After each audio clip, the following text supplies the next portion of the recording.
சென்ற சில பதிவுகளாக சில இசைக்கருவிகளை பற்றி பார்த்தோம். இந்த இசைக்கருவிகள் எல்லாம் ஒரு காலத்தில் ஆலய வழிபாட்டில் இருந்தவை. இவை போன்ற ஏராளமான கருவிகள் நம்முடைய தமிழகத்தில் ஆலய வழிபாட்டில் இருந்திருக்கின்றன. பல கருவிகள் இல்லை என்று,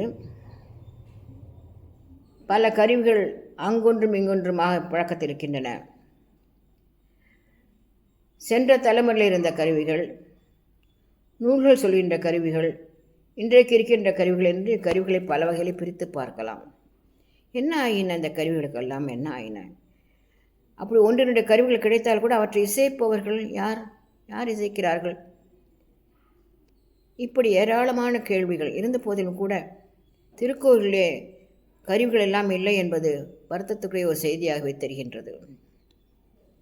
இன்னிசை வீணர் யாழினர் ஒரு பால் என்று மணிவாச பெருமான் சொல்லும்போது தெரிகின்றது. பக்தி இலக்கிய காலத்திலேயே ஏராளமான கருவிகள், இதே போல் நிறைய கருவிகளை பற்றியெல்லாம் பக்தி இலக்கியங்கள் பேசுகின்றன.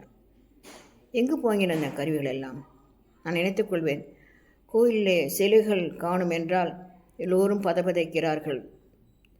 நியாயமான கவலை அது. ஆனால் இசைக்கருவிகளை காணோம், இசைக்குள் மறந்துவிட்டன என்பதை பற்றி யாருமே கவலைப்பட காணோமே நினைத்துக்கொள்வேன். எப்படி இசைக்கருவிகள் மறைந்து போயின? கருவிகள் இசைப்பவர்கள் இல்லாமலா, இல்லை கருவிகளை சரியாக பாதுகாக்காமல் அவை மறைந்து போயினவா? புரியவில்லை. ஆனால் அவை மிகச்சிறந்த பயன்பாட்டில் இருந்திருக்கின்றன. எனக்கு தெரிந்து கூட கோயில் வழிபாட்டிலே பல கருவிகள், நான் பார்த்த கருவிகள் இன்று இல்லை. திருச்சின்னம் கோபுர வாசலில் ஒலித்தால் பெருமாள் புறப்பட போகிறார் என்று பொருள். பிரியமணி ஒலித்தால் திருவாராதனம் நடந்து கொண்டிருக்கிறது என்று பொருள். இவ்வாறு எல்லாவற்றுக்கும் ஒரு பொருள் உண்டு. இரவு நேரத்திலே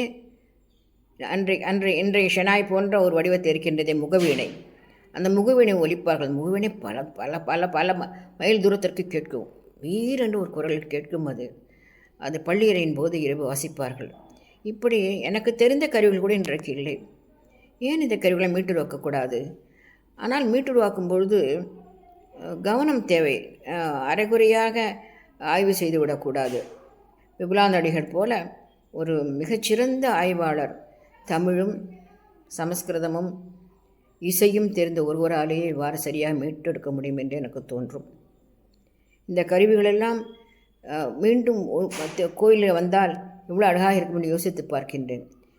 சில கருவிகள் இருக்கின்றன. திருச்சின்னம் போன்ற கருவிகள் பல கோயில்கள் இருக்கின்றன. இருந்த போதிலும் கூட பல கருவிகள் இன்றைக்கு இல்லை. நான் தான் நினைத்துக்கொள்வேன், சிலை காணாமல் போனது என்றால் எல்லோரும் கவலைப்படுகிறார்கள். நியாயமான கவலை தான். ஆனால் இந்த கருவிகள் என்ன ஆயின பற்றி யாருமே கவனிப்பதில்லையே.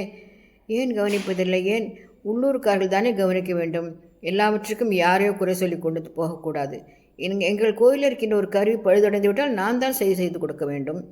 நான் வேடிக்கையாக சொல்வேன், எல்லோரும் கோவில் என்ற அபிஷேகம் செய்வதும் அர்ச்சனை செய்வதும் தான் நினைக்கிறார்கள். இல்லை, நீங்கள் ஒரு சங்கோ ஒரு தாளமோ கூட வாங்கி கொடுக்கலாம் கோவிலுக்கு என்று சொல்லுவேன் நான். அதே போல் கும்பாபிஷேகம் போன்ற சிறப்பு நிகழ்ச்சியின் போது தாரை, கொம்பு போன்ற கருவி வாசிப்பவர்களை கூப்பிடலாம். அவர்களுக்குரிய சன்மானம் கொடுத்தவர்களை கௌரவிக்கலாம். இவையெல்லாம் மறைந்து போகாமல் இருக்கும். இப்படியெல்லாம் சிந்தனைகள் தோன்றுகின்றன. இவற்றுக்கெல்லாம் ஏதாவது வழி செய்ய வேண்டுமே என்று தோன்றும். இவற்றையெல்லாம் மீண்டும் மீண்டும் நினைத்துக்கொள்ள என்னவென்றால், விபுலானந்தடிகள் போன்ற ஒரு சிறந்த ஆய்வாளர் கிடைத்தால் இவற்றெல்லாம் மீட்டுருவாக்கலாமோ என்று தோன்றும். எப்படி இருந்த போதிலும் கூட கவலை அளிக்கக்கூடியதாக இருக்கின்றது. சில கருவிகளெல்லாம் பேர் தெரியும், ஆனால் அது என்ன என்று புரியவதில்லை. உதாரணமாக சல்லரி ஜல்லரி என்று 2 சொற்கள் அடிக்கடி வரும். கோதண்டராமன், ஆளவந்தார், டாக்டர் பிரேமலதா போன்ற ஆய்வாளர்கள் எல்லாம் அது என்ன என்பது பற்றி பேசியிருக்கிறார்கள். பக்கவாத்தியமான ஒரு கருவிதான் அது, கஞ்சிரா போன்ற ஒரு கருவின்னு அவர்கள் நினைக்கிறார்கள். சாமமுத்தர்களை பெரிய தாளம் என்கின்றார். ஆனால் கெத்து வாத்தியம் வாசிக்கின்ற சுப்பிரமணியம் ஒரு முறை என்றும் சொன்னார், இது கெத்து வாத்தியம், அது ஜல்லரி என்பது கெத்து வாத்தியம் என்றார். இவ்வாறு சரியாக புரிந்து கொள்ள முடியாமல் போயிருக்கின்றன. எப்படி இருந்த போதிலும் கூட இது ஒரு சரியான நேரமாக தோன்றுகிறது. எல்லோரும் கூடி, ஆய்வாளர்கள் எல்லோரும் கூடி மீண்டும் திருக்கோயில்களிலே கருவிகளை ஒலிக்கச் செய்ய வேண்டும் என்று தோன்றியது.